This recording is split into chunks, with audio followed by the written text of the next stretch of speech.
Season 2 of the Pat and JT podcast. Oh man, I'm here at last. The best time, always gonna be the best. Come on! Exclusively on the Hurrdat Media Network.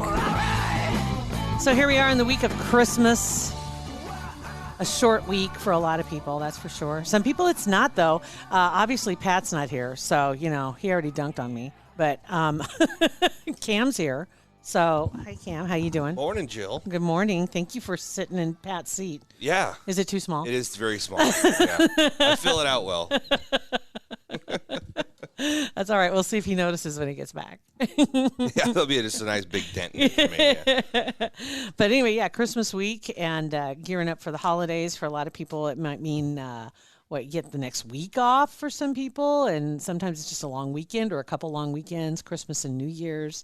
Can't believe we're already at that point, but here we are. And all the driving. I don't know about you. I do a lot of driving, so it's all between Iowa and Nebraska. I'm going back and forth all the time. So Back and forth. It's exhausting, but it's a fun vacation, Still I all suppose. right. Yeah. Exactly right. So on this episode, as we do every week, we get a chance to meet somebody else that works here at Hurrdat.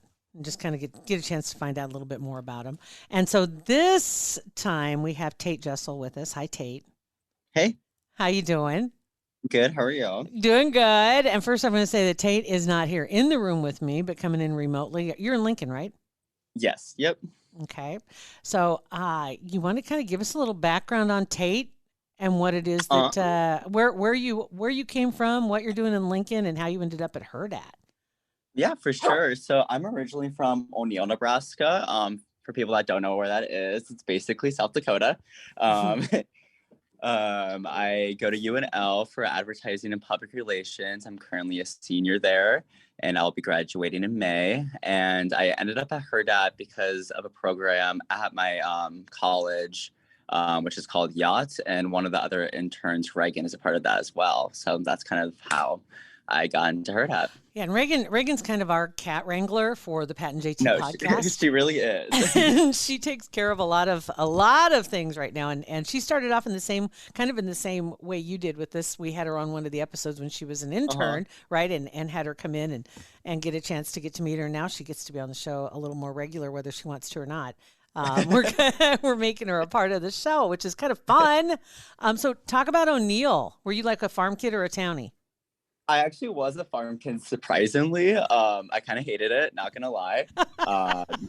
But yeah, so I lived about 30 minutes away from O'Neill.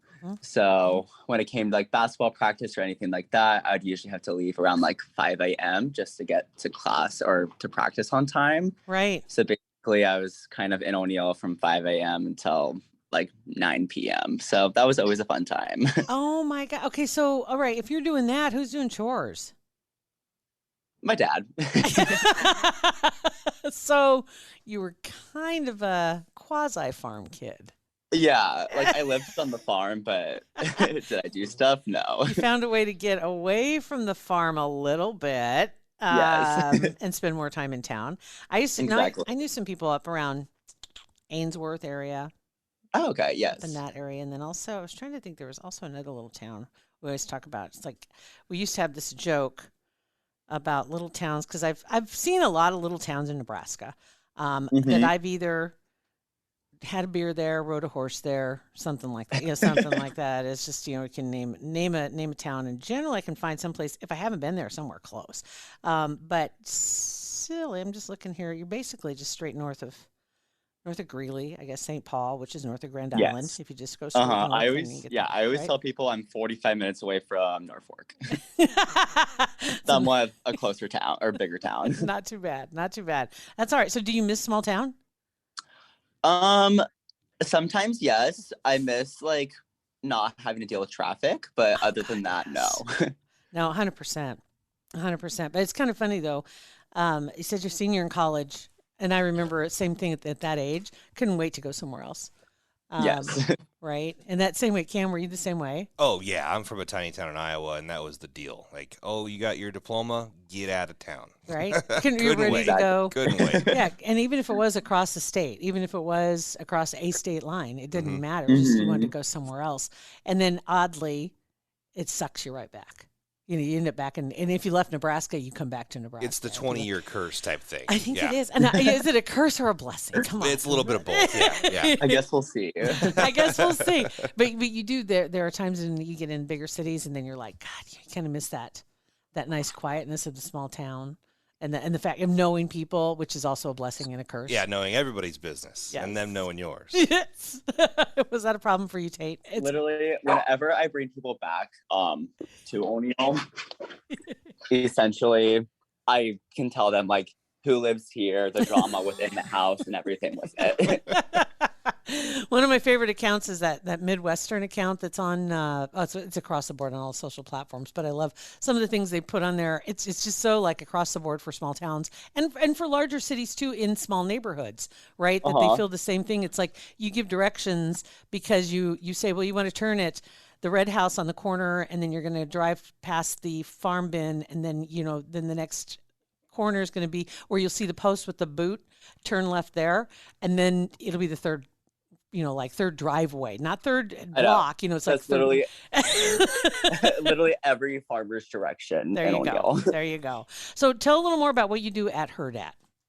Yeah. So I've been with Hurrdat for about 3 months now. I've honestly kind of done a lot, from photo shoots to helping with some video production, and then also helping run like social media accounts as well. Is that something you've always been interested in, or is there like an ultimate goal or ultimate job that you're trying to get to? For which one? Any of them. Any of it. Do any of those point you in the direction that you're like, what would be your dream job or dream gig or dream position? Yeah, for sure. Definitely something related to social media.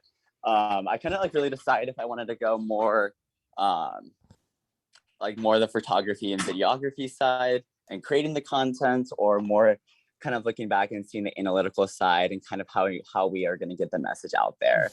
So kind of through this internship, I've kind of realized what I kind of want to do, which is mainly just social media. You finding out things you don't want to do as well? Yes. That's the whole reason for an internship. Yes. Right? That's fantastic. So tell us, what is something about you that your coworkers may not know? Dun, dun, dun. I know, right? I guess last year I was an influencer for American Eagle. Nice. I know. I don't know if that's a fun fact, but that is a fun fact. I like that. Okay. Very good. Now let's talk about pop culture for a second. Okay. New Spider-Man movie coming out. Yes. Who's your favorite actor to play? Would that be Tobey Maguire, Andrew Garfield, or Tom Holland? I would say Zendaya. What? That's your totally blew me out of the water. That's awesome. Right? Was not one of the options, Tate. No. I know, right? I know. I love it. And I got to tell you, Reagan helped me with some of these because I obviously, but this one I'm kind of on top of. So, all right, which would you prefer, Pete Davidson and Kim Kardashian, or Pete Davidson and Miley Cyrus? Pete Davidson and Miley Cyrus. Why? To be honest, I've never really kept up with the Kardashians. To be honest, and I've just always kind of liked Miley Cyrus, so why not? Honestly, I mean, seriously, Kim, Pete Davidson and Miley Cyrus makes way more sense. Yeah, they have matching tattoos. That's too. Yes, right? that too, but also just age-wise. Oh yeah, yeah. Right? Yeah, they're just the same vibe too.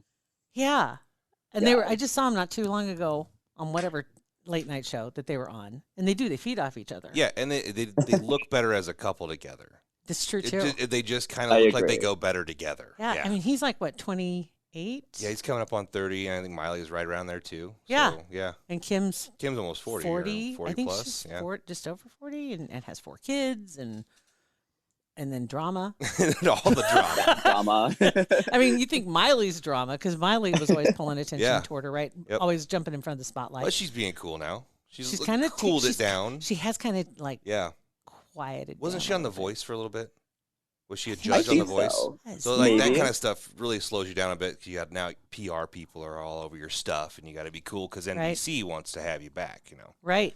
Right. You got to Can't be doing the twerk thing anymore. Right. Oh my God, that will live in infamy forever.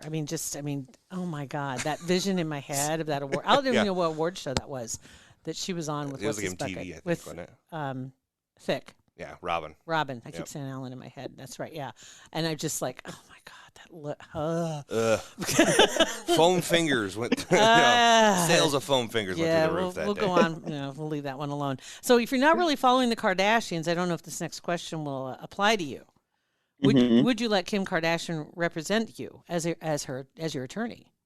Because she's taking law classes, did. right? I did see that. She just passed her baby boards or whatever, baby bar. Baby bar. She's wanting to help people who were, and I say with air quotes, wrongly convicted in her opinion, or maybe based on fact, but I can't say that for sure. But she wants to help people, and she has helped some already using just her influence, throwing her weight around a little bit. But she wants to have a little more bite when she goes in. So do you think she would be a good attorney? I mean, I would trust her. Why not? Sounds good. Yeah. So much confidence in her there. We can go on with that. I'm good with that. We'll go ahead and do that. All right. So here's another question for you. What were you most known for in high school? Did you win awards? Did you?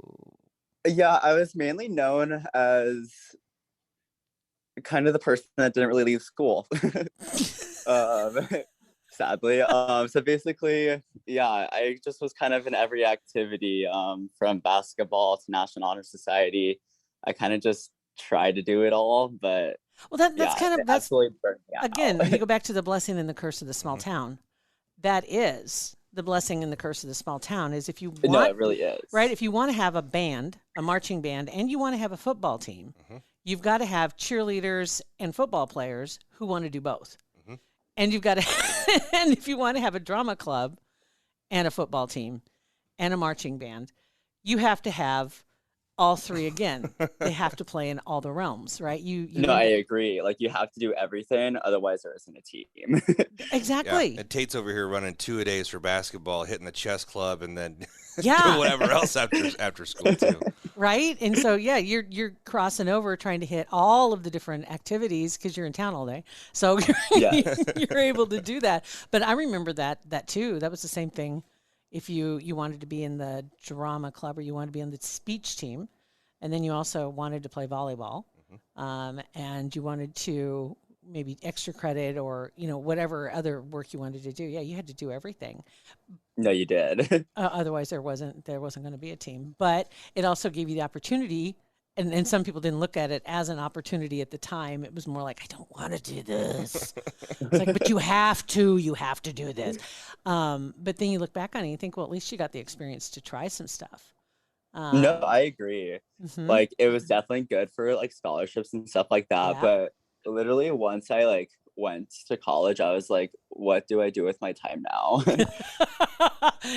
True. Now you got to join up, right? So yeah.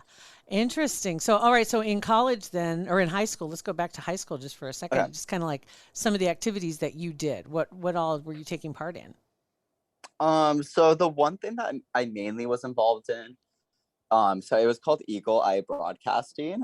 So kind of we were like the eyes and the ears for our school. So like we wrote articles about our school. We did daily videos every single day just about like what's going on in our school, any announcements or anything like that. And then we also got into photography and videography. So I think that's kind of like the reason why I decided what I wanted to do after high school. But yeah, that's awesome. We didn't have anything like that, of course. I think there was like there was an adult who was like your what do you call it, whoever the sponsor was for the activity, right? And he was the one that took all the pictures. He wouldn't let any of the kids take pictures. I remember that. He took all the pictures, edited all the articles, and then rewrote some of the articles. It was like his thumbprint was on everything. Like, okay, this is supposed to be for the kids, but whatever, dude. You're going to be eternally do the high school yearbook, eternally. That's fine. I remember, I do remember, talking about old, Jesus. We would have, because before digital, thank you very much, but every class that graduated from the school, they had everybody's pictures in these giant frames that were in the front hallway of the high school.